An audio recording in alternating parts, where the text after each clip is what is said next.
Okay, I suggest that we get started, although there'll be a few more people filtering in as they get their lunch, and don't hesitate to go get some more food if you want it. I'm Catherine Marshall, and I'd like to welcome you to two institutions. First of all, the Berkley Center for Religion, Peace, and World Affairs, for any of you who've not been here before, which is part of Georgetown University, reports to the President's office, and is very much concerned with a wide range of issues that involve religion, peace, and world affairs. You're also hosted by the World Faiths Development Dialogue, which is a small NGO that is based here at the Berkley Center at Georgetown University, which has an interesting history. It was born and really grew up in the World Bank, which may sound improbable. And it has lived through 15, 16, 17 years, depending on how you count, of an interesting world history where religion has taken different forms and also an institutional history. And I highlight this because this event today takes place at the same time as the trustees meeting of the World Faiths Development Dialogue. And I want to pay special tribute to two of our extraordinarily illustrious colleagues. The first is Lord Carey of Clifton, former Archbishop of Canterbury, who's the chair of our board, who's here with his wife, Eileen, and he's visiting us for the week, and Sir Timothy Lancaster, who's back there, who has worn many hats in his illustrious career as well. So we'll be meeting as the trustees after this and tomorrow. So this is both a chance for them to see some of the work that's being done and also to raise questions with us as to what they think we should be doing. The topic today is a piece of the work that we're doing, and it turns around this word mapping. What is mapping? We're going to try to explain that to you. I describe this mapping as essentially a journalist type of mapping. You know, journalists are taught that you have a basic set of questions, who, what, where, why, when, with what resources, for what purpose.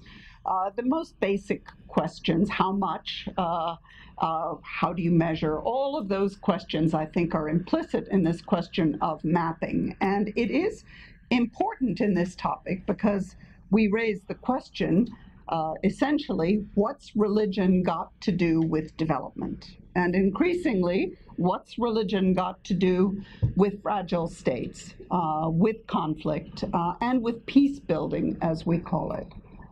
So in order to answer that question, what's got to do with it, you've got to ask the question of who is doing what, where, why, when, with what resources, etc.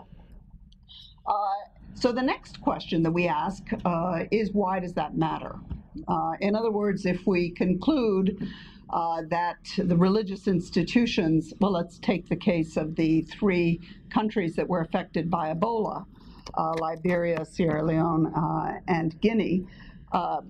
In order to understand what religion had to do with the pandemic and with controlling the pandemic, you have to have some idea of what the religious composition, the religious landscape is of that country. And then you have to ask fairly probing questions about what it had to do with it, both very practical issues of running hospitals, but also in terms of the practices and beliefs. In the case of Ebola, the most obvious was the ways in which the rituals of burial were influenced by religious traditions, religious practices, etc. So the second question is, why does it matter? So why, for a development person, and of course that's part of what we're trying to do, is to break down barriers with the worlds of development and peace building in understanding and in engaging with religious actors. So that's the second question. Why does it matter? Why is it important? Why should you give priority to it. And the third question is, what does that mean in terms of policy? In other words, how should things be done differently if you have that kind of understanding, and if you have asked the questions of how it is linked to development issues. And just as a very quick snapshot introduction, I have yet to find any development issue, energy access, port administration, where there isn't some religious dimension. And where that religious dimension, if you're thoughtful and if you understand the complexity of the links, where it doesn't have some importance for development. So the question is trying to, through this approach that we call mapping, to try to get a better understanding of that and then to move forward. So what you're going to hear today is, as I've indicated, a very brief introduction, and I'm saying that with an admonition to my colleagues, because each of them will be very tempted to speak for at least an hour, if not longer, because the work they're doing is so fascinating. And what you will hear about today is really an introduction to a few pieces of the work that we're doing. And we're very open to expanding this and having other presentations at another time. We're absolutely delighted that so many people have come. But again, this will be just an aperitif to what we find fascinating but also very demanding work of trying to fill in gaps in knowledge, in understanding, in an area where there are a lot of prejudices, where people often come with very strong prior conceptions. So let me briefly introduce the team that has been working on this. We have 3 members of the team here and a few more who are sitting in the audience. I'll actually start with just a couple of them. Carlos Ruiz Martinez is working on Guatemala, which we will not be talking about much today, and Wilma is working particularly on Senegal, on a project that we're working on there. I saw Elizabeth Stoddard, who was working on Kenya. There she is. And Melody Fox Ahmed is working on the whole approach, but with particular interest, I think, in Guatemala and in some other countries. Is there anyone I'm forgetting? But we're all very much part of an integrated team. So very briefly, Crystal Corman is our program manager. She sort of tries to keep all of this going, and she will give us a very brief introduction to some of the issues of approach and methodology.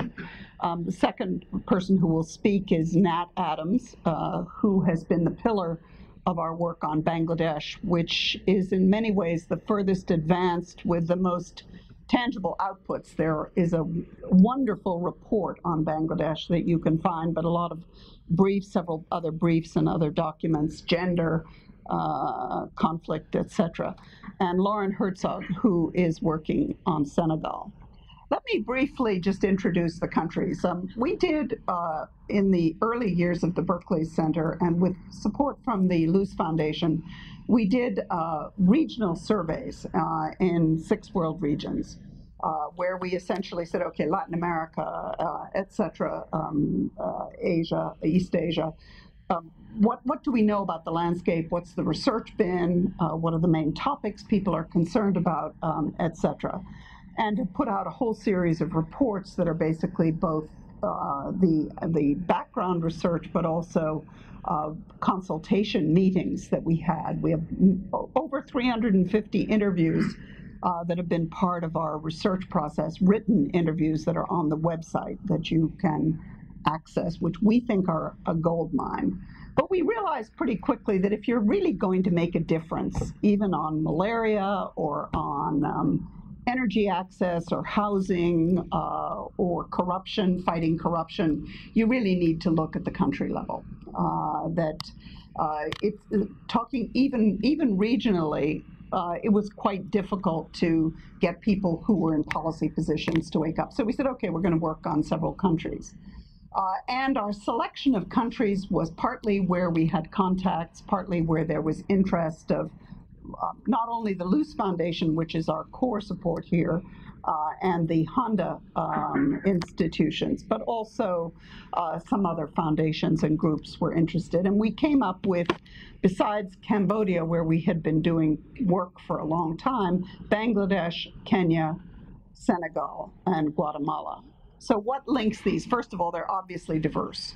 They're religiously diverse. They're diverse in terms of their development challenges. They're in different parts of the world.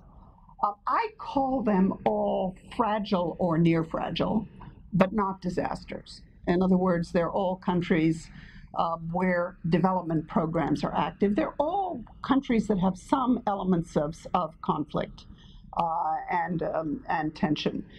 So we thought we would learn quite a bit by working on them. And one of the things that we'll be talking about today is how difficult it has been, in fact, to move from the very broad sweep of looking at religious landscapes to asking ourselves, okay, Bangladesh, complicated country, dynamic, lots of change happening, lots of actors, lots of issues. Pretty much every development institution in the world is present there, has a strategy, different common elements.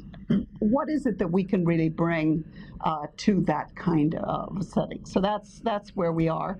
And as I close, I want to invite criticism, support, ideas as to where we go from here, because this is something we've put heart and soul and mind into.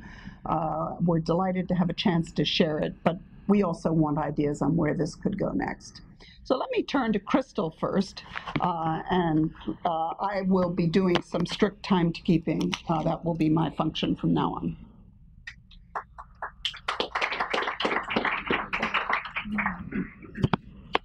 Thank you, Catherine, for the introduction and for the framing of this project. As the program manager, I just wanted to start by talking a little bit about the methodology. So, first I wanted to explain our terms and our use of faith-inspired organizations rather than faith-based organizations. So when we go into a country and we want to understand the religious actors in the religious landscape, we're looking for faith institutions, NGOs or FBOs, but we prefer to use the term FIOs, faith-inspired organizations, and we use that to be more inclusive and to more broad. So we have found in our history, Catherine was just saying that in the early days of WFDD, some Muslim organizations, for example, were not quite comfortable with faith-based and preferred faith-inspired, and were comfortable fitting within that lexicon. So we use that term throughout our publications. That also means that when we go on the ground, where some organizations are very explicitly faith-based, faith-inspired, and you can see that in their name, their staffing, but sometimes you have to dig a little bit deeper, and we go to the founding history of the organization or the vision statements, mission statements, and see how values are faith-based and faith-inspired in those elements as well. So I'll just bring that up briefly. As far as the methodology, we did start in Cambodia, and before having this current project, Cambodia, we worked for a couple of different years, for several years, and we had different actors on the ground in country that were looking around. And so we learned from that experience of doing interviews and focusing on particular sectors and topics, and came to this project with 4 countries in mind over a 3-year time span. And we started with Bangladesh, and that is the furthest along. Today, Nat will talk about some of the publications and the elements in there. And Senegal next, Kenya, and just most recently, Guatemala. So as we start for each country, we want to start with what's already published and accessible. So we start with the obvious things, and we look to see what's online, what organizations have websites, what reports have been written. Either they've written them themselves, so they've been partners with secular development agencies, or perhaps scholars have done research on them. For the religious landscape, we also look at religious studies, anthropological studies, etc. And we try to gather everything that anybody could find, from the United States and online, knowing that that's not going to capture everything. We also do a consultation with experts. We bring together scholars, religious scholars, development experts. We bring in development practitioners, including faith-based and secular practitioners, and we come together for a meeting to say, okay, within this country, within this context, what is most important? That helps us to set the agenda for the topics that we're going to look at, what's timely, but also to understand where there's already activity by FIOs, where there's already engagement, whether it's problematic and there are obstacles and challenges, or whether there's innovative, very interesting things that are going on that need to be highlighted or better understood. And with that consultation with the experts, we use that to narrow our time so that we can focus a bit on the ground. So going into the country to meet with people and to have interviews, we do want to have that nice religious landscape, which is broad. We start with the religious institutions, asking them how they think about poverty, how they define development, and how they approach it. But also we know some sectors going into the country so that on the ground, tangibly, we can say, okay, in this particular country, we know that a particular health issue is of prime importance, and then we can focus our interviews and get down to the program officers, et cetera, and get out to see some of the projects. We also use a snowball sampling when we're in country, so it's a matter of who do you know, who else do you work with, who else should we meet, because not everyone is found online, and depending, as you will hear today, there are different networks and different structures in place in each context. And then finally, I would say that when we go to the meetings with practitioners, we ask them for publications that they have, things that may not be online, what they're willing to share with us so that we can better describe not only their numbers, how long they've been doing what, but maybe some impact evaluations in the way that they evaluate themselves and their work that they do on the ground. We come back to DC, to the office, and we begin to evaluate all of these materials, primarily the interviews with practitioners, the materials they've given us, and then all of the desk review that we've done. And what comes together from that is a core country report, which we have from Bangladesh published. The one from Senegal is in final stages of editing, not quite ready to be sent to press quite yet, but we're getting there. And then we break off and do small briefs for particular topics we think are very timely and very interesting.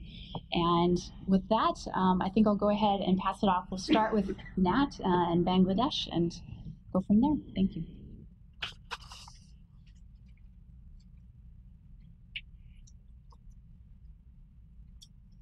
Great, thank you, Crystal.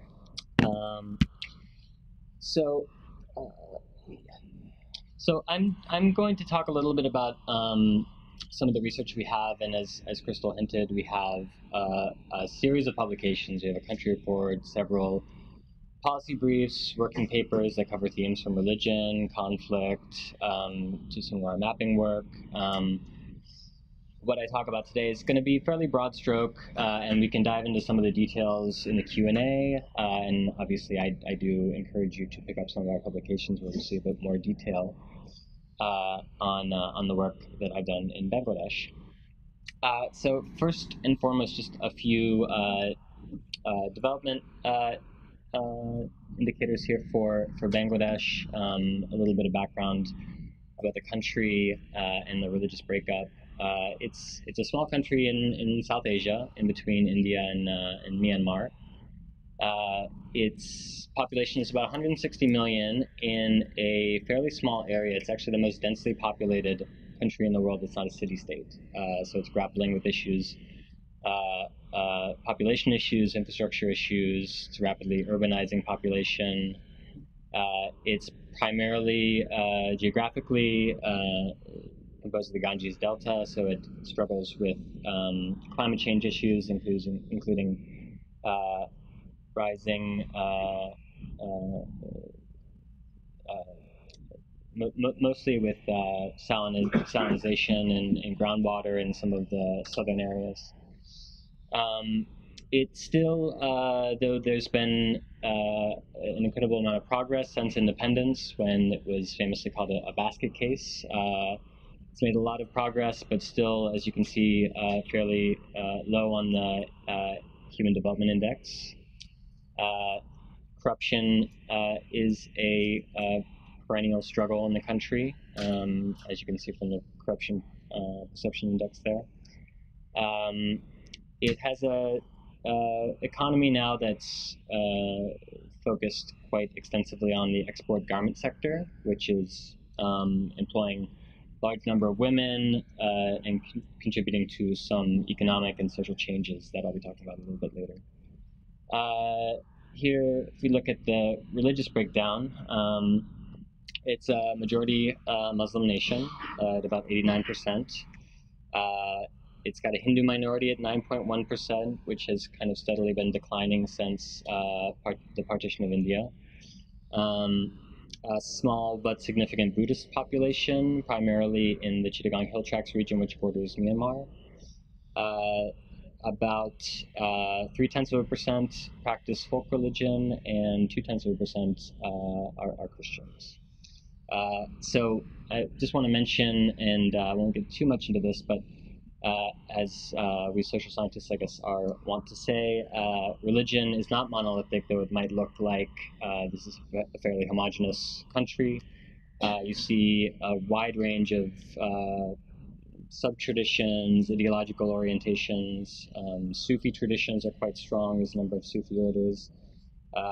There's political Islamists. There's popular piety movements. There's Orthodox reformers. So even within the Muslim community, it's quite diverse. Also, I should mention a small Shiite population and a small Ahmadiyya population as well. Going to talk a little bit about religion and society. In the mapping report, I do go quite a bit further back to kind of position religion in Bangladesh's history, but here I'm just going to focus on the 20th century a bit, just to really show how I think, in light of what Catherine was saying, really religion is an essential and kind of unavoidable issue even for development practitioners. Eastern Bengal at the time was a kind of Muslim majority area within India. It was included in Pakistan during partition. Immediately after partition, a number of political changes were happening. Urdu was being introduced as the language in politics and governance. This sparked a language movement beginning in the 1950s, which is really when a Bengali national identity was kind of crystallizing in opposition to Muslim nationalism, which was kind of predominant in the formation of Pakistan. As this movement kind of progressed, it became increasingly an independence movement. And you had these kind of factions forming. There was the secular nationalists focused on Bengali culture and Bengali language, primarily composed of the educated elite in the country. And then you had a group of Muslim nationalists that were trying to maintain a united Pakistan. And these included political Islamists, Madrasa students and teachers, Biharis who were Indians that migrated into Bangladesh at partition. Of course, Bangladesh did become an independent country in 1971. It took secularism as a national pillar, banning Islamic political parties, and even initially trying to shut down madrasas, really kind of seeing these Islamist elements as being running counter to national identity of Bangladesh. So initially trying to kind of suppress some of these Islamist movements. Sheikh Mujib Rahman, who was the first president and kind of independence leader, was assassinated in 1975, and that set up a series of autocratic leaders who really looked to Islam to kind of legitimize their rule and kind of counter Islamist agitation. And this took a number of forms. I think secularism was struck from the Constitution. Islam was declared a national religion in 1982. And a number of funding streams for public madrasas were created at the time. So this kind of allowed for the reemergence of some of these Islamic groups, but still quite a sharp divide between the kind of secular nationalists and Islamic groups. If anyone has been following news recently, obviously religious issues are really critical in Bangladesh. There's an ongoing war crimes trial trying some Islamist leaders from this era. A number of them have been hung after guilty verdicts, and it remains a very, very sensitive issue, obviously, in society.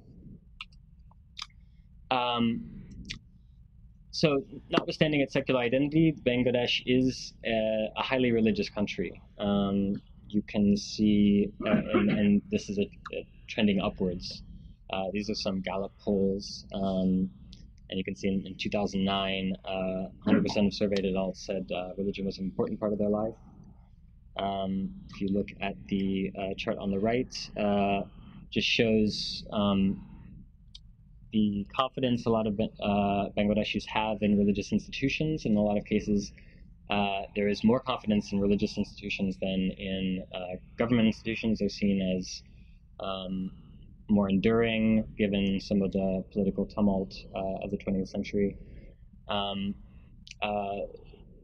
Many of them do attend mosque, primarily men. Women are typically banned from mosques, except for in some areas of Dhaka. A lot of women attend mazar, which are Sufi shrines in rural areas. So as building off what Crystal was mentioning in terms of our mapping methodology, so one of the questions we're asking is, so who are faith-inspired development actors in Bangladesh? As I was kind of looking nationally, I initially started with NGOs. In order to be registered as an NGO in Bangladesh, you have to be of a certain size and you need to be receiving international donations. That's the kind of criteria for registration as an NGO. So 152 of the 2,333 registered NGOs in Bangladesh have an explicit faith affiliation. This is a small number of the total number of NGOs, but if you recognize the fact that Bangladesh actually has the largest NGOs per capita, it's still quite significant.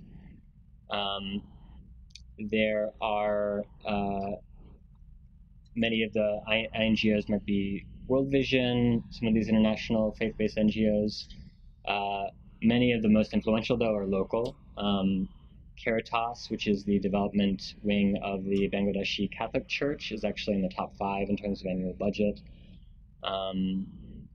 And there's a number of other Hindu, Buddhist, and Muslim development actors.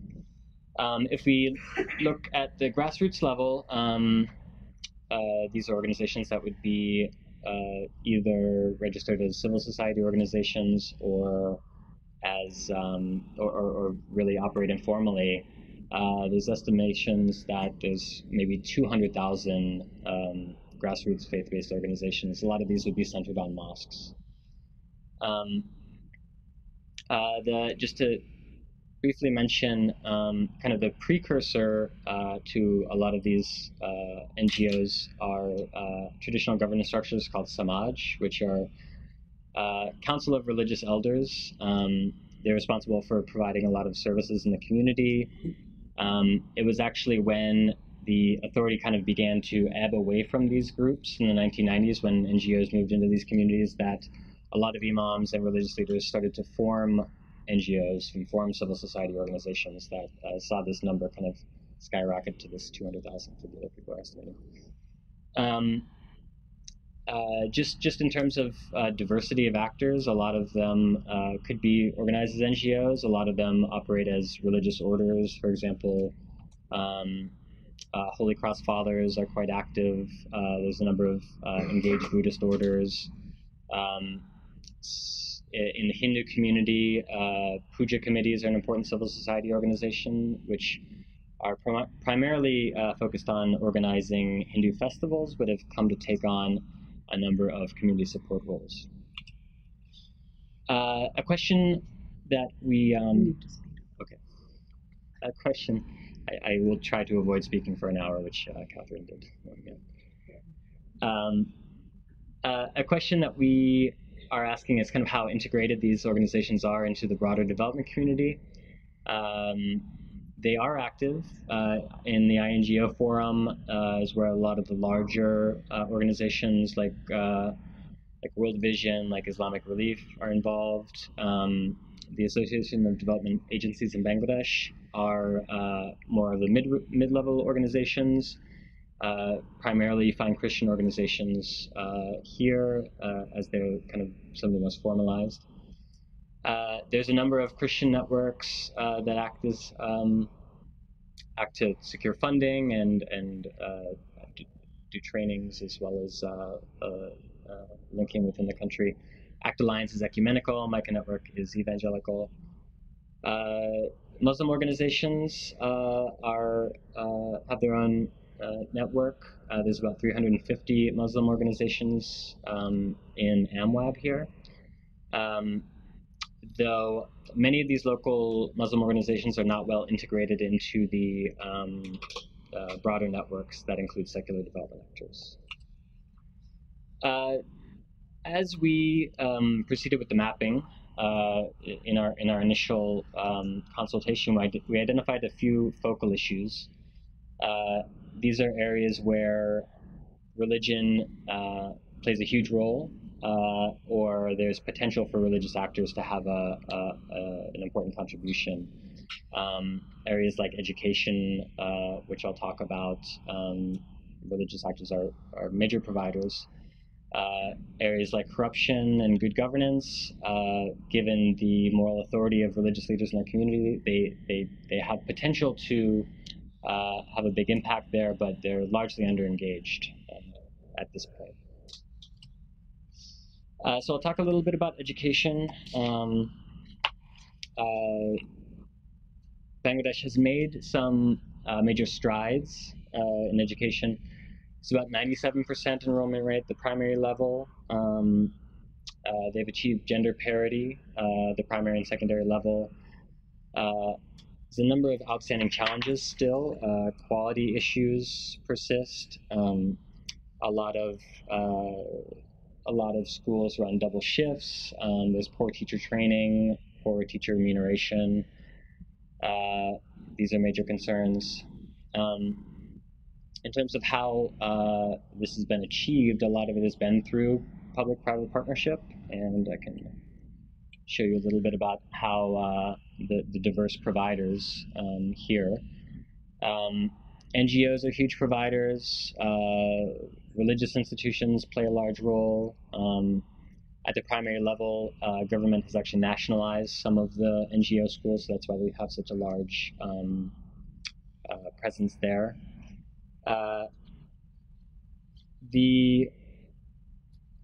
Just because it's so complex, if you're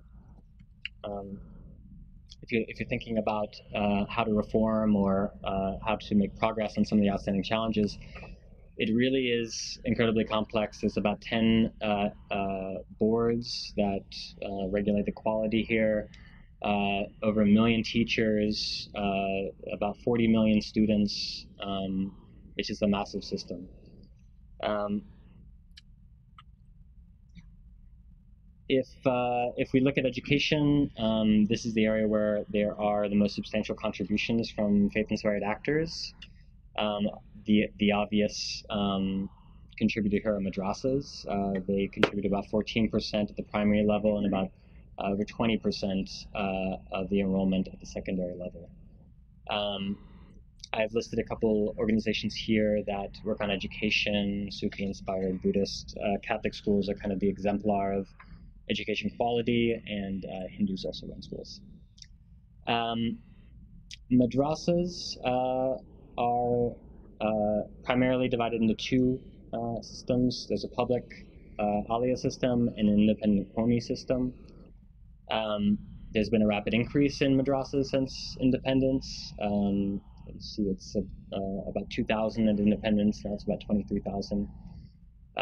They've played a large role in achieving gender parity. They opened their doors to women in the 1990s to access gender stipend programs, and have actually contributed to about 40% of the increase in women's enrollment. There have been efforts to reform the independent COMI system due to concerns about antiquated curriculum and potential for kind of regressive social values being taught there, which is an ongoing and very controversial issue, kind of at the central crux of the religious secular divide. Really briefly on gender, Bangladesh has really made a lot of strides. They were an early country to embrace the women in development approach. As I mentioned, the growth of the garment sector and gender parity have really expanded opportunities for women. But a lot of challenges remain. It's got one of the highest rates of child marriage and adolescent motherhood in the world. Violence against women is still pervasive. A lot of that is driven by dowry payments, which are payments from the bride's family to the groom's family. A lot of the religious challenge to women's empowerment programs has been around the issue of purdah, which is not explicitly a religious concept, but it has been one that's been kind of widely associated with the Orthodox Muslim community in South Asia. It's also a fundamental issue for women's rights advocates who kind of portray empowerment as casting off the veil, kind of literally and figuratively. Family laws rooted in religious scripture, which is another critical element of religion and gender. You see unequal provisions for inheritance, for divorce, and it's been another kind of central issue for women's rights advocates. Just briefly wrap up here.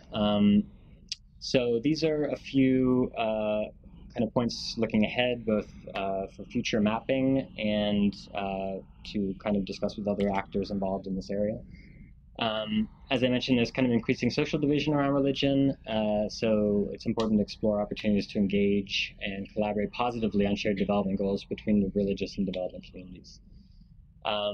We do need a fuller picture of grassroots faith groups. A lot of what I've done in this work and what we've kind of focused on is the national level, so organizations that are nationally influential. But there's the grassroots level and some of these smaller organizations, and it's really an unknown. There needs to be a bit more focus on the potential for values-based approaches. As I was mentioning, corruption is a lot of potential. And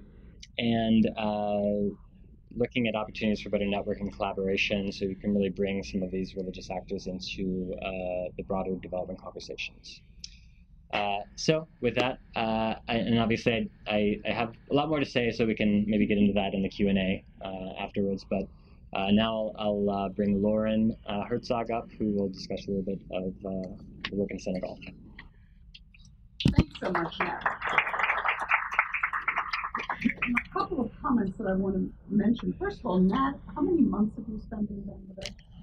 I guess maybe it's been a year over the course of 2 years. So you spent about 12 months. In other words, it's been very intensive working there. And secondly, we've worked very closely with BRAC University. In other words, as a local partner. And BRAC had been quite hesitant about dealing with religion in the early days. BRAC had been very uneasy, but they also are among the organizations in Bangladesh that have realized, partly because of the tensions and the backlash, that this is an issue that you can't avoid, and therefore they've been very anxious to be part of this exploration, but always with great sensitivity. These are not issues that you plunge into without being very careful about who you're talking to and what you're doing. So, Lauren. Thank you, Nat, for starting us off with Bangladesh. Now we are going I'm to... going to give you 10 minutes.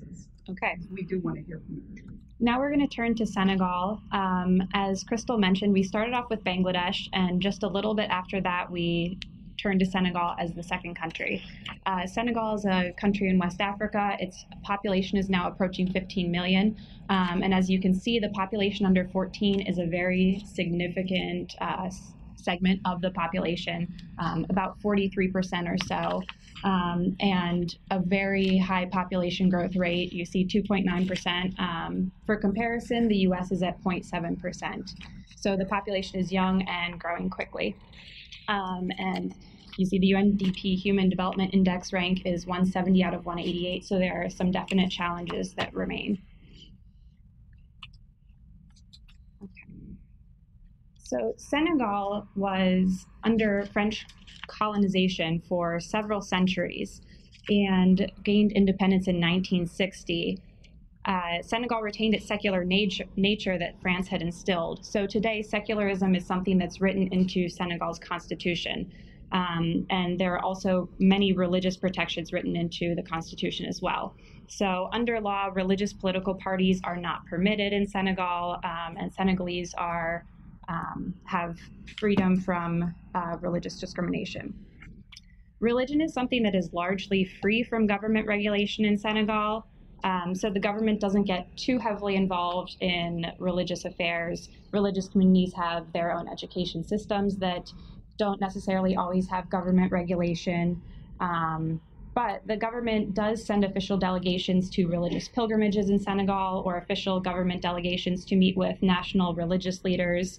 And you'll find a lot of times that candidates who are seeking political office will go seek the blessing of religious leaders. So religion is something that is very, very important in Senegal, a huge part of daily life. Pew study recently found that 98% of Senegalese said that religion is very important in their daily lives. 94% of Senegalese are Muslim. About 4% are Christian, mostly Catholic, and the other 2% practice traditional African religions. And as Nat said, in Bangladesh, you see that it's a Muslim majority country, but that does not necessarily mean it's homogenous. So within that 94%, most Senegalese are Sufi and affiliate with one of 4 Sufi orders, which I won't go into too in depth today. They're quite complicated, but we will have a full profile in our upcoming country report. And the Catholics are quite influential within society. There are small, growing Sunni reformist and Shia movements who are moving away from Sunni or Sufi influence. As for religion in daily life, this plays out by parents think about religion and making decisions about which education system they send their children to. And a Senegalese, for example, might seek advice from a religious guide for about when to marry, whom to marry, etc. So interreligious relations are very important in Senegal. Senegal has, like I said, Muslim majority, small but powerful Christian minority. Senegal is known for strong interfaith peace, dialogue, and it's something that Senegalese really take pride in. The explanations for this really depend on the community. The Catholics might say that it's because of the Catholic education system and the Muslims getting to know the Catholics, that's why we have peace, whereas the Sufis might say it's the Sufi tradition of tolerance that is why we have these strong relationships. But what they all come back to say is that at the source, before Islam and Christianity came in, they all shared traditional African religions, which still play a part in Senegalese culture and religion today. Like Bangladesh, Senegal has a wide diversity of faith-inspired actors that might range from large international organizations we're familiar with, Islamic Relief, World Vision, Caritas, to more local neighborhood level. It might be a Zakat organization on the corner, or an Islamic orphanage, Christian orphanage. And also the Sufi orders that I talked about before are very active in development. They have schools that they've constructed, they have health centers, they distribute food during the month of Ramadan.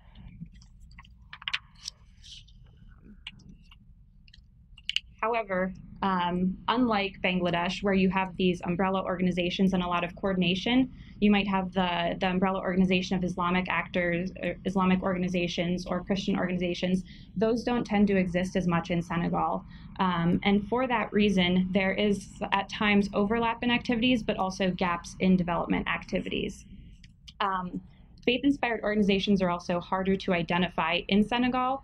And the reason for that might be that you have an organization where all the employees are Muslim and very much base the work that they do on their faith and their religious teachings, but don't necessarily count their institution as Islamic. So the focus areas that we identified at our Senegal consultation with experts are education, gender, women's empowerment and men's roles, orphans and vulnerable children, peace and conflict, and reproductive health. And if I have time, I'm going to talk about reproductive health and vulnerable children in Senegal. So reproductive health in Senegal, West Africa is known for having some of the highest rates of maternal and infant mortality, highest fertility rates, and lowest contraceptive prevalence rates. And there's a stark rural-urban divide as well. So women in rural areas are much more likely to give birth at home, have less access to healthcare, et cetera.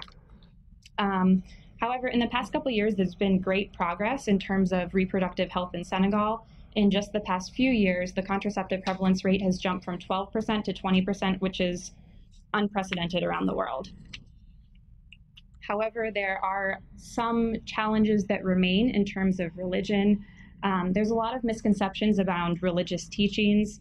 You might hear someone say, oh, I can't use family planning. It's against my religion. Islam doesn't allow it.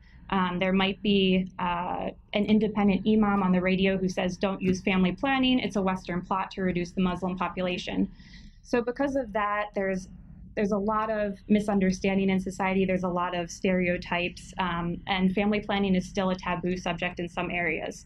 So when you combine this subject that is taboo and not always talked about with all the misperceptions that are out there, you have a bit of a perfect storm. So the government saw that there were all these misperceptions about religion, and in their action plan on family planning, they wrote in religious components. We need to engage with the faith communities, but they weren't necessarily sure how to do that. So in 2014, there's an example of an organization. The rough English translation of their name is the Group of Religious Leaders for Health and Development. It's an interfaith initiative that launched. So it has representatives from all of Senegal's Sufi orders, major Islamic institutions, representatives of the Catholic Church, representatives from the Protestant churches, who have come together to improve maternal and child health through promoting family planning access. And so it's a group of religious leaders who base their activities on religious teachings. Obviously, there's some diversity in the group. One imam might not be on the same page in terms of family planning use as a Catholic priest, but it contributes to the diversity of the group. Having this interfaith initiative shows that there's a more unified front, and it's perceived as a more legitimate effort to work together. And so in the past few years, since launching in 2014, they've done workshops with local Islamic community groups. They've done radio shows, radio ads, regional outreach events, and published a document on Islamic reasons for family planning to promote maternal and child health. And so because of this, we are starting to see some changes that religious communities are starting to talk about this more. It's starting to break some of those stereotypes and open a greater dialogue in Senegal. Okay. Another area that we looked into is vulnerable children in Senegal. Obviously, there are many different categories of vulnerable children. That might be child labor, malnutrition, lack of access to education. But one area that we focus specifically on is Senegal's talibé. Senegal's talibé are internationally known. They've been the focus of a lot of international attention and global outcry. A talibé is a Quranic student, typically sent from rural areas to go live in urban areas with a Quranic instructor who teaches them the Quran. And it's important to note that there are there are many Quranic schools where these Taliban are receiving a good, high-quality education. They're learning the Quran. They're in good living situations. However, the global outcry has come from the Quranic schools where the Quranic instructors are accused of not giving the children sometimes any education or almost no education, having the children live in a poor living situation. There have even been cases of abuse, reported abuse. And a lot of these children, the reason that they're so well known is they're seen every day in the streets of Senegal begging for donations of money, rice, sugar, and a lot of times have a quota that they need to take back to their Quranic instructor. So it's these specific cases that have been really the focus of international attention. Senegal's government has been really pushed to do something on this. Several years ago, Senegal's government pushed a law to outlaw begging, really to tackle the Taliban problem, but hasn't been as effective at really putting these measures into place and monitoring them. They're there more in name, but not as much monitored for if they're being carried out. So there's been a lot of secular and faith-inspired engagement around the Taliban. UNICEF has been involved, a well-known West African organization named Tostan has been involved, World Vision, Islamic Relief, a lot of Christian missionaries are working on that in Senegal. But a lot of these efforts are talking more tackling the symptoms and not always the system that is in place. So a couple years ago, very much led by Child Fund and some other actors, there's been a more concerted effort to bring together national religious leaders with great influence, some of these Quranic instructors and representatives, the government, and some of the other organizations, UNICEF, civil society, Plan International, etc. And what they're working to do is create a dialogue between all the different segments of society and really bring religious leaders and Quranic instructors into the conversation.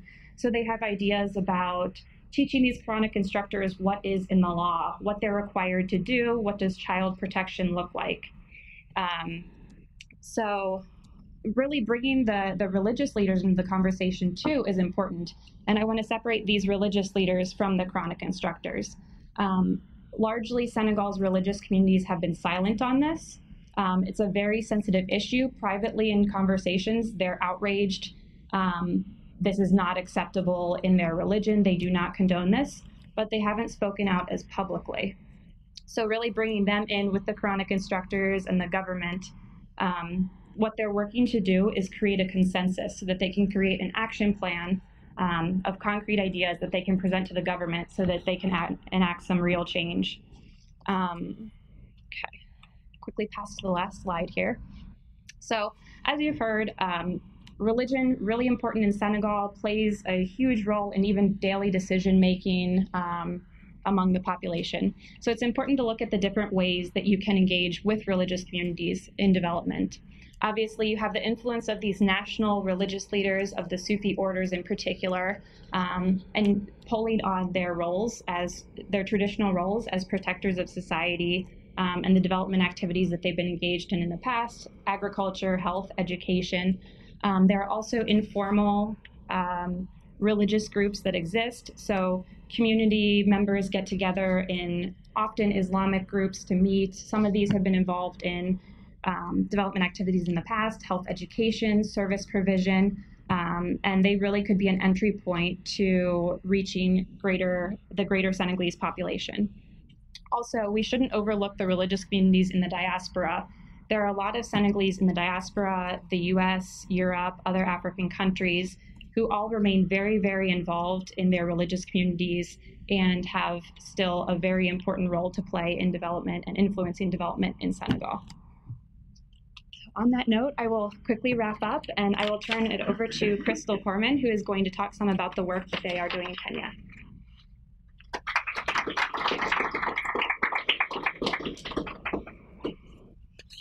Thank you.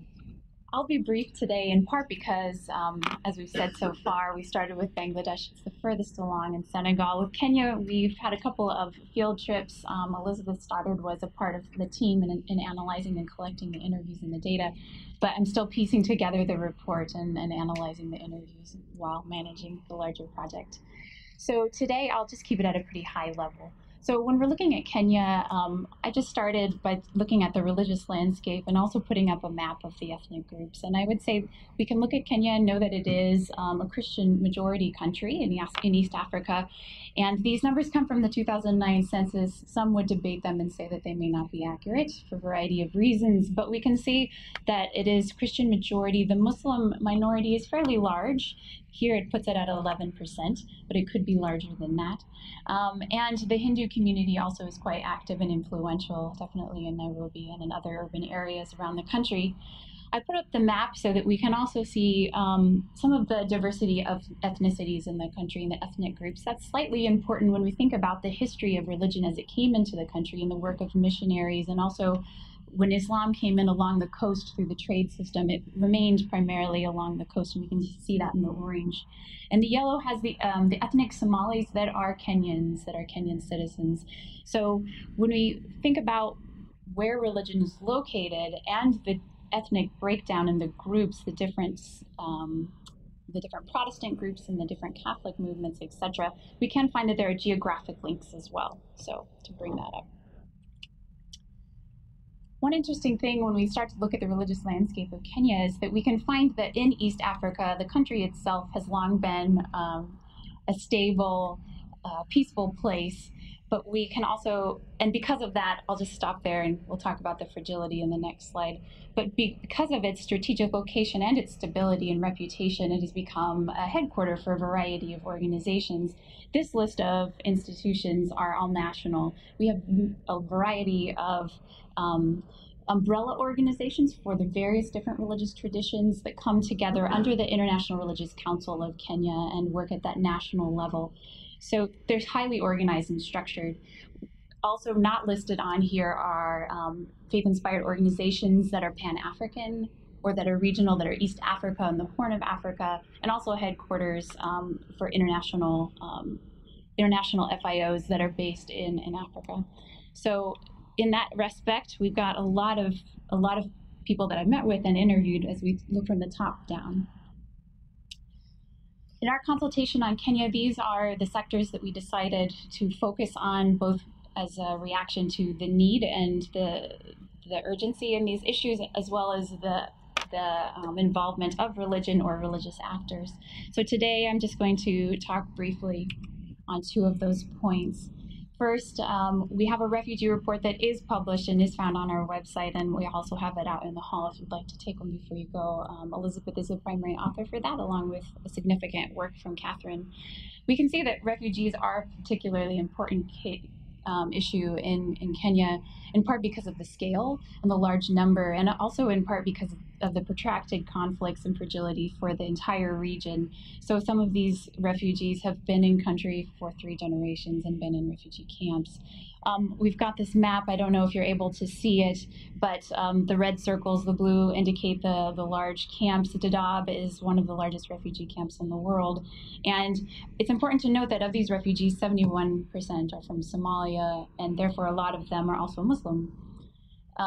So when we think about the religious elements of refugees, there are a variety of entry points. One being the religion of the refugees themselves. How is religion used as a coping mechanism? How is religion giving them a sense of normalcy within the refugee camps? How do religious leaders help to form a bit of community and to settle internal small disputes within the refugee camps? How do they partner with the humanitarian organizations that are working with UNHCR?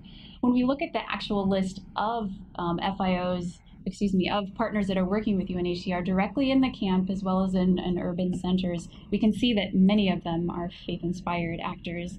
that contribute substantially. So, for example, in the Dadaab camp, we know that Lutheran World Federation and Islamic Relief are highly active, as well as a variety of others, but they have a large presence and large commitment. So, giving a small anecdote, a small example, Islamic Relief in Dadaab has been working in 7 small Quranic schools, Duksi schools, with students, sort of a preschool situation of memorizing the Quran. And so Islamic Relief has come in, worked with the religious leaders, the teachers of these Quranic schools to say, how can we complement what you're teaching the students with some more formal education and elements so that the students are more likely to be prepared to go to primary school within the refugee camp, and also to help make sure that they cycle through the Quranic memorization and recitation in a timely fashion so that they can progress on to their primary education.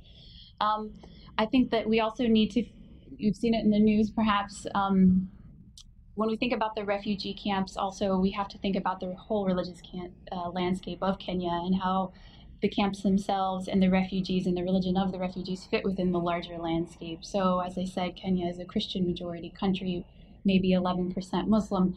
And when we think about a large majority of the refugees being from Somalia and being Muslim themselves, it begins, there are questions and there's mingling and there's rising tension between Christian-Muslim relations in the country and some suspicion towards refugees and whether or not they are harboring any terrorists as well. We can also look, so I want to bring up Al-Shabaab, and we'll go into that in greater depth in the next slide. Another issue that we're looking at is peace building, violence prevention. Kenya has been stable historically, but we can see that as the spillover from geopolitical events is coming over the borders, it's becoming a more violent place, and we're seeing it not only around election cycles, but we're also seeing extremism and violence. So that's part of the picture. And again, as I mentioned, religion continues to be a part of that picture in the way that Al-Shabaab is using Islam to try to recruit and to motivate, and also its work through mosques, etc. So we can look into that. There's also the political violence that I mentioned. So when multi-party elections were possible, we saw political leaders sort of using ethnicity to try to divide and vie against each other and against other political opponents. And that has continued again and again. The role that religion plays in that, because it's largely ethnic, is simply that religious leaders can also speak against this and ask for peace through their preaching, through public statements, and through the media. We've seen that, but also know that they can also sometimes perpetuate the ethnic division, and they've also been seen to do that historically. Another cause for violence in the country is a sense of marginalization and an unequal distribution of resources, especially along the coast and in the northeast. There are historical reasons why those regions are underdeveloped. There are also climate. We look at the arid nature of the land. There's a variety of reasons why there today exists unequal distribution. But there is also, as we saw on the map where the ethnic groups are, there happens to be mostly Muslims on the coast and also in the northeastern region. And so because of that, there is a sense that Muslims feel like they're left out from political processes and also from services from the government and development projects that come through. And I heard that in interviews as well. For example, Muslims do face a sense of discrimination in getting their identification cards, which would enable them to vote, which would also enable the youth to apply for special grants designed especially for youth. So there are hurdles, there are definitely grievances that are being brought up.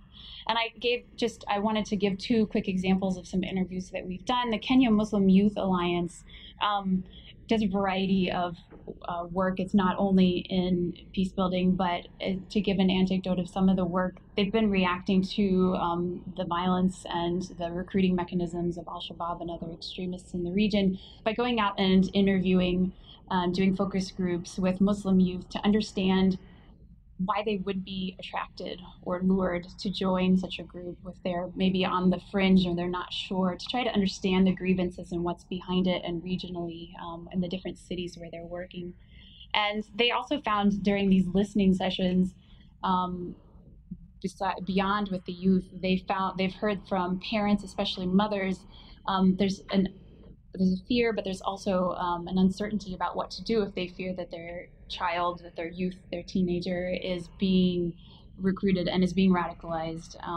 So a lot of the recruiting is through Facebook and through Twitter, and so they're active in this domain. And as part of a slightly larger collaboration that's just Muslim, there's an initiative called Brave, which is focusing on Muslim youth in Kenya to try to counter the narratives of Al-Shabaab and other extremists, trying to have a Muslim voice that's addressed at youth explicitly, trying to say that peace is possible, that there are better ways to deal with these issues than to become violent. And then my last example would be the Wow Mini Communications, which is the arm of the media arm of the Catholic Church in Kenya. Some of the ways that they've brought peace work into their broadcasting. They have radio stations and various sites throughout the country, and they do make an effort to talk about peace topics. I was told that they have some youth shows, and they encourage the youth to also talk about peace building, and they keep it because it's radio and because it's location specific, they're able to address very specific issues. They're trying to expand. They've done quite a bit of work in Isiolo. They said that they bring in an imam and the bishop meet and have a weekly show that airs to talk about religious relations, and they hope to expand into Mombasa, and especially with their youth radio show, are hoping to sort of bring in Muslim guest speakers and to try to publicly address some of these tensions that have gone on and persist. I don't have time to go into our gender work. I'm just going to keep it brief today. And Nat brought up a little bit of what was going on in Bangladesh, but if you have questions, we can talk about the differences between them. So with that, that's my brief introduction to the work in Kenya.